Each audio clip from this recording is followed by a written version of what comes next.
हाम्रो श्री एयरलाइनको विङ त्यति धेरै बेन्ड हुँदा पनि सर्भाइभ गर्यो त बाबु भिडियो बना त यो चाहिँ हाम्रो लास्ट दिन है यहाँ बस्न किन भोलि बसे सर नि हो बस्नै सर्यो भन्दिउ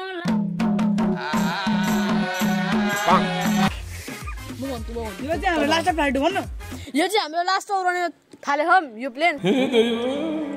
त्यो होइन के यो चाहिँ हाम्रो गाइज लास्ट फ्लाइट हो अब यो बुटोल जान्छ यो प्लेन अब दाइको अर्डर आयो भएर यस यस यस तपाईहरुले चाहिँ सही सुन्नुभयो यो चाहिँ मेरो कमिसन अर्डर थियो फ्रम बुटोल ल दाइ बिन्ने त त्यस्तै त्यस्तै ओ यान्दी हो ल मैले पनि बनाउनु खोजेँ दाइ तर बन्दै बनेन के अनि फर्म पनि पाउँदै पाएको छैन मगाउनु त कसरी हो दाइ भन्दिन ओके ओके मगाउनलाई चाहिँ जस्ट तिमीलाई के हैन हरेक भिडियोमा मेरो इन्स्टाग्रामको लिंक छ त्यहाँनिर क्लिक गरेर चाहिँ मेरो इन्स्टाग्राम पेज खोलिन्छ र मलाई मेसेज गर अनि अरु डिस्कस हुनेछ अनि यसरी नै म तिमीलाई प्लेन होम डेलिभरी गर्दिने छु Oh shit. Nee.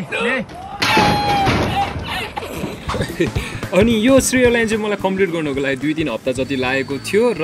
यसको बनाएको भिडियो चाहिँ मैले त्यति खिच्न पाइन जति पनि खिचेको छु त्यो देखाइरहेको छु र अब चाहिँ यसलाई उडाउन जाउँ है त हामी What the dog doing? हाम्रो लास्ट फ्लाइट छायामा खतरा देखियो भयो रेडी ओके रेडी 3 2 1 ओ त्यो एउटा पहटा के हो त्यो त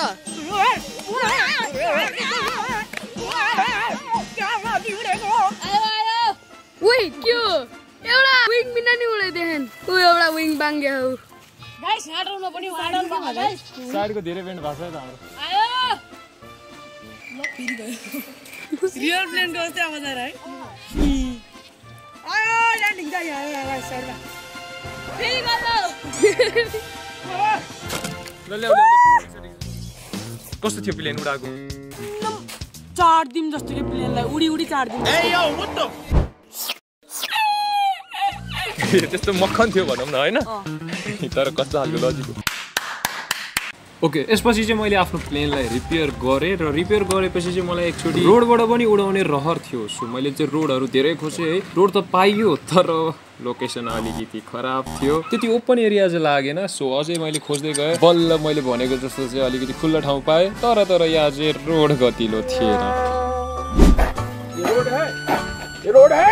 जे भयो नि बस आफ्नै घरमा रोड बनाइदिउँ भनेर चाहिँ मैले ठाने होइन ल है त हाम्रो चाहिँ श्री एयरलाइन त्यहाँनिर चाहिँ रनवे बनाउनु पर्यो है त यहाँनिर चाहिँ ल केटाहरू रनवे बनाऊ भाग फ्लाइहरू निकालेको छैन है त भ्यू बनाउने अब ल यसलाई चाहिँ यहाँनिर ल्याएर राख त ओके गर फ्लाइहरूले चाहिँ रनवे बनाइसक्यो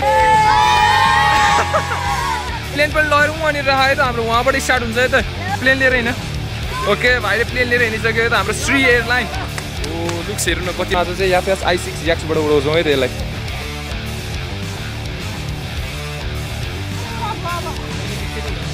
ल राख भाइ बुढा र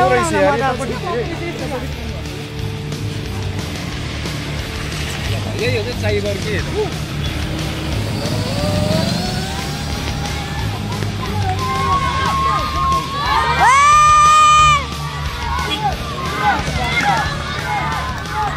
फाइनली हाम्रो चाहिँ प्लाईबाट बनाएको रनवेबाट पनि हाम्रो श्री एयरलाइन चाहिँ स्मुथली टेक अफ गर्यो है त हजुरहरूलाई भिडियो कस्तो लाग्यो कमेन्ट सेक्सनमा भन्न सक्नुहुन्छ र एक लाइक र सेयर पनि गरिदिनुहोस् है त